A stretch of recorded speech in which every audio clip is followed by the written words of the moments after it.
ماقبل کے انبیاء کے حوالے سے ہمارے پاس صادق آل محمد امام جعفر صادق علیہ السلام ایک روایت ملتی. اچھا یہ جو دو روایت ہیں دونوں چھٹے امام کی، ایک ماقبل کے انبیاء کے حوالے سے اور ایک سلسلہ عصمت و طہارت، 1,24,000 انبیاء 14 معصومین. امام فرماتے ہیں کہ پروردگار 10 عورتوں کو 10 خصوصیتیں عطا کی. اس میں پہلا نام ہے جناب حوا کا. یہ 10 عورتیں پروردگار نے منتخب کی اور اس طرح سے منتخب کی ہیں کہ انہیں کوئی نہ کوئی الگ سے خصوصیت دی. پہلا نام ہے جناب حوا اور کہا کہ پروردگار نے ان کو توبہ کی خصوصیت دی. یہی وہ لفظ ہے جو بیچ مجلس میں بھی آ چکا. اگر گناہگار توبہ کرے اسے خصوصیت نہیں کہتے. خصوصیت اسے کہتے ہیں جس پہ توبہ واجب ہی نہیں، جس نے کوئی گناہ ہی نہیں کیا لیکن گناہ کیے بغیر وہ اپنے آپ کو بارگاہ الہی میں ایک مجرم کے طور پہ پیش کرے. یہ پروردگار کو بہت زیادہ پسند ہے، کیونکہ یہاں تو ہمارے یہاں ایسے اکڑو لوگ بھی ہیں. اکڑو اس سے بہتر لفظ کوئی ان کے لیے نہیں ہے، چاہے وہ سلینگ ہے، جو گناہ بھی کرتے اور پھر بھی اس طرح کر کے بارگاہ الہی میں جاتے کہ جیسے ان سے بڑا معصوم آج تک ہوئے زمین پہ کوئی نہیں گزرا.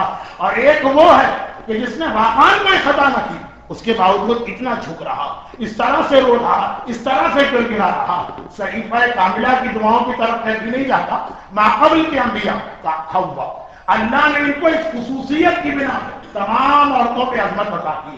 اس کے بعد جناب سارہ کا نام آتا، ابراہیم کی زوجہ. ان کی اپنی کچھ اور خصوصیات بھی، لیکن اس روایت میں یہ ہے کہ پروردگار نے ان کو حسن و جمال کی خصوصیت عطا کی.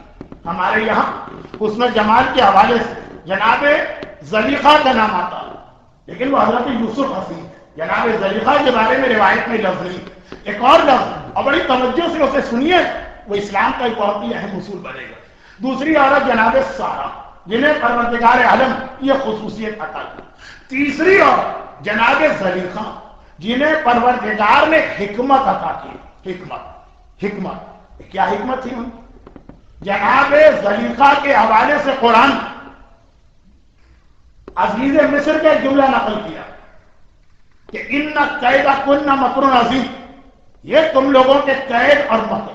انہوں نے پلاٹ بنایا، انہوں نے ایک منصوبہ بنایا جس طرح سے ہر ایک علم ہے. میں ادھر نہیں جا رہا، میں صرف یہ چیز بتا رہا ہوں کہ جب کوئی کام خواہشات نفسانی کی بنا پہ ہو یا شیطان کی پیروی میں ہو تو وہ بدترین گناہ بن جاتا. اور ٹھیک وہی کام جب کبھی پروردگار عالم کی وجہ سے ہو تو وہ نیکی اور عبادت بن جاتا. چھوٹی سی مثال، سید مرتضی جو ابھی اتوار کے دن میری والدہ کی سال ثواب کی مجلس میں مولانا محمد علی نقوی صاحب قبلہ کے بیان میں چھوٹا سا واقعہ آیا تھا نا کہ 2 بچے رات کو خواب میں شہزادی کا آنا، شیخ مفید کو ان کے حوالے سے ایک پیغام دینا. ان میں سے ایک بچہ سید رضی جس نے نہج البلاغہ جیسی عظیم کتاب کمپائل کی، لیکن دوسرا سید مرتضی جو علم کے اندر اور فضیلتوں میں اپنے بھائی سے زیادہ. سید رضی نہج البلاغہ کی وجہ سے ہمارے یہاں زیادہ مشہور ہو گئے، لیکن اوور آل اگر خدمات کو دیکھا جائے سید مرتضی. انہیں مولائے متقیان نے ٹائٹل دیا تھا عالم الہدا. ان کے زمانے میں عرب کا ایک بہت ہی مشہور شاعر تھا ابو المعلا مؤرخ. شاعر تو آپ کو پتا ہے کہ عام طور پہ بے دین ہوتے ہی، جو نہیں بھی ہوتے دیندار بھی ہوتے، پتہ نہیں کیوں وہ اپنے آپ کو بے دین شو کرنا چاہتے ہیں. جس بیچارے نے کبھی شراب بھی نہ دیکھی ہوگی شراب کے بارے میں 2-4 شعر ضرور کہے، پتہ نہیں اس میں کیا مزہ آتا ہے ہم کو. لیکن یہ ابو العلا مؤرخ عرب کا معنی ہوا دہریہ، اسلام کا مذاق اڑانا. اگر اسی کی ایک عربی نظم علامہ اقبال نے بانگ درا کے آخر میں نقل کیا. وہ بہت ہی اہم نظم ہے، خصوصاً آج مغربی دنیا جس طرح مسلمانوں کا خاتمہ کر رہی ہے. اس کی میز پر بنا ہوا بٹیر آیا، اس نے اس کو دیکھ کے جو نظم کہی. لیکن آج کا موضوع بٹیر نہیں ہے، عورت ہے. تو خیر خلاصہ یہ کہ یا ابو العلا مؤرخ ایک بار شریعت کا مذاق اڑاتے ہوئے 2 شعر کہے. ان کا خلاصہ یہ ہے، واہ واہ یہ کیا اسلام کہ ایک انسانی ہاتھ کبھی 500 دینار کا بن جاتا ہے، اور کبھی 25 سینٹ کا۔ اگر کوئی آدمی دوسرے آدمی کے ہاتھ کو کاٹ دے، ظالم 500 دینار کمپنسیشن یا دیت دینا، لیکن اگر کوئی آدمی کسی دوسرے کا 25 سینٹ یعنی چوتھائی دینار چوری کر دے تو اب اس آدمی چور کا ہاتھ کاٹا جائے۔ یہ ہاتھ جسے ابھی اسلام 500 دینار قرار دیا، ابھی اگلے مرحلے میں یہی ہاتھ صرف 25 سینٹ کا ہو کے رہ گیا، کوارٹر آف دینار۔ اب وہ مذاق ہو رہا تو یہ ہے خلاف کسی ایسی خلاف عقل بات کہ ابھی 500 دینار تھی اس کے کمپنسیشن یا اس کی ویلیو، اور ابھی صرف ہم نے 25 سینٹ یا کوارٹر کسی کا چوری کیا، یہ ہاتھ چڑھ گیا۔ سید مرتضی اسی ردیف میں، اسی قافیے میں، اسی بحر میں اسی انداز سے اس کو جواب دیا عربی شاعر۔ اس کا خلاصہ یہی جملہ کہ جب اس ہاتھ نے پروردگار کی اطاعت کی تو یہ اتنا قیمتی بنا کہ 500 دینار، اور جب اسی ہاتھ نے اللہ کی نافرمانی کی تو اتنا حقیر بنا کہ چوتھائی دینار پہ کاٹ دیا۔ مسئلہ یہ ہے کہ عمل چاہے ایک ہی کیوں نہ ہو، یہ دیکھا جاتا کہ یہ اللہ کی اطاعت کے دائرے میں ہے کہ اللہ کی نافرمانی کرتے ہوئے۔ چنانچہ اگر اپنی خواہشات نفسانی پر آپ نے تلوار چلائی یہ جنگ، اور اگر حکم خدا سے آپ نے تلوار چلائی یہ جہاد۔ اگر عورت نے اپنی خواہشات نفسانی کی بنا وہ پلاٹ بنایا جیسے زلیخا نے بنایا تو مرد، اور جب اطاعت خدا کے دائرے میں آ گئی اسی کا نام حکمت رکھا گیا ہے۔ اور یہی وہ پیغام جو روایتوں میں ہمیں بار بار سکھایا گیا کہ اللہ نے ہر آدمی کو صلاحیتیں دی، اپنی صلاحیتیں نگیٹو وے میں کیوں استعمال کر رہے؟ کسی کی ٹانگ پکڑ کے کھینچنا، کسی کی پگڑی اچھالنا، کسی کو بے عزت کرنا، کسی کو بے آبرو کرنا، ہر ایک کے پاس صلاحیت، بولنے کی صلاحیت، سامنے والے کو کنوینس کرنے کی صلاحیت۔ شیطان کے راستے میں ہوتی یہ جنگ کہلاتی ہے، اللہ کے راستے میں ہوتی یہ جہاد کہلاتی ہے۔ اپنی خواہشات نفسانی سے ہو تو زلیخا کا نام آ گیا اور مکر کر رہی ہے، اور جب وہ زلیخا کنورٹ ہوگی اور حکم خدا کی پابند ہوگی تو امام نے کہا اللہ نے زلیخا کو حکمت عطا کی ہے۔ اللہ کے رسول کسی صحابی کے گھر گئے، موضوع اپنی جگہ، لیکن میں بہت زیادہ موضوع کی پابندی بھی نہیں کرتا ہوں اور بہت زیادہ اس کی مخالفت بھی نہیں کرتا ہوں۔ دیکھا کہ صحابی نیا مکان بنایا اور اس میں وینٹیلیٹر یا روشن دان بھی بنایا۔ پیغمبر نے پوچھا تم نے کیوں بنایا؟ عرب میں اس زمانے میں اس کا رواج نہیں تھا۔ کہا یا رسول اللہ میں یہ چاہتا ہوں کہ میرے گھر میں تازہ ہوا بھی آئے اور سورج کی روشنی بھی آئے۔ میرا گھر بہت بڑا ہے، دوسرے لوگوں کے گھر بڑے ہیں، صحن کے اندر چھوٹا سا گارڈن اگاتے ہیں، درخت اگاتے ہیں، میرا گھر چھوٹا، تو میں نے یہ روشن دان بنایا۔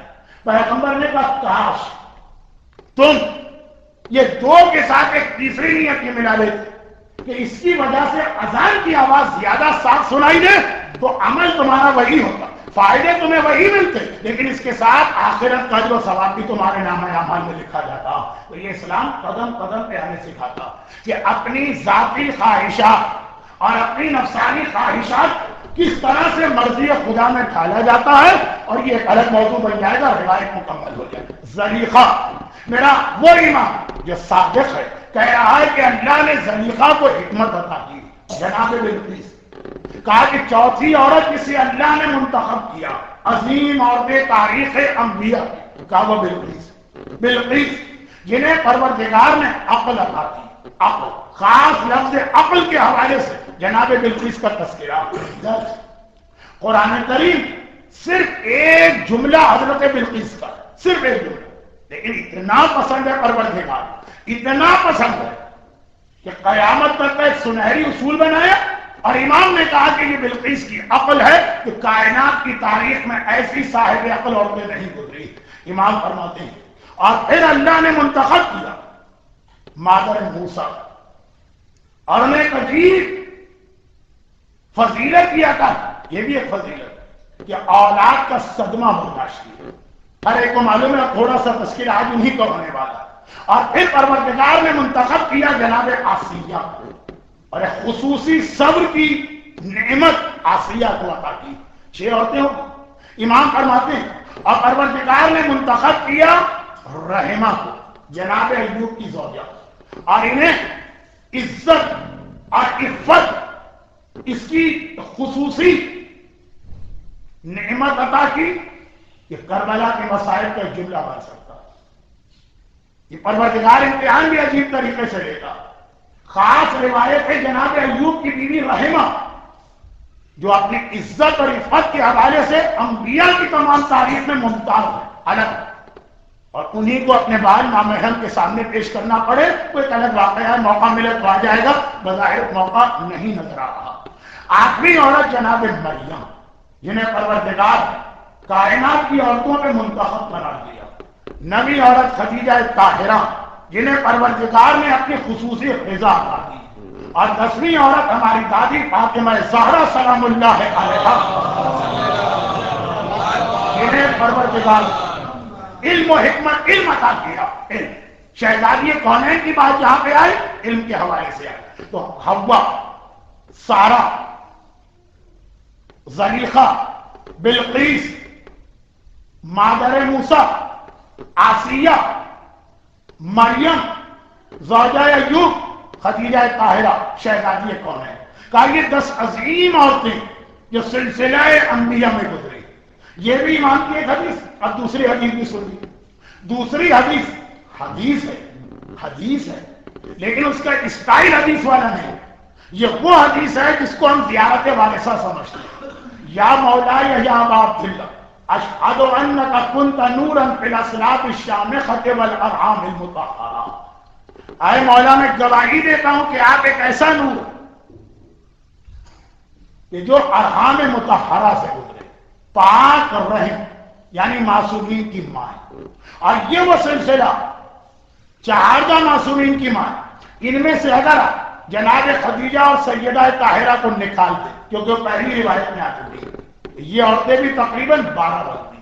جناب آمنہ مادر رسول خدا ہر ایک کو معلوم. پھر خود جناب خدیجہ کا نام آتا، فاطمہ بنت اسد، جناب شہربانو. یہ عظیم خواتین کی ایک مختصر سے فہرست زیارت وارثہ کے اس جملے کی وجہ سے ہو رہی ہے جو ابھی آپ سن چکے. جناب شہربانو کے بعد 5ویں امام کی والدہ فاطمہ، اور 6ٹھے امام کی والدہ ام فروہ، اور 7ویں امام کی والدہ ام حمیدہ، 8ویں امام کی والدہ جناب نجمہ یا خیزرہ، 2 نام. 9ویں 10ویں اور 11ویں امام کی ماں صدیقہ، سمانہ، ادیسہ، اور پھر آخری سلسلے میں نرگس خاتون.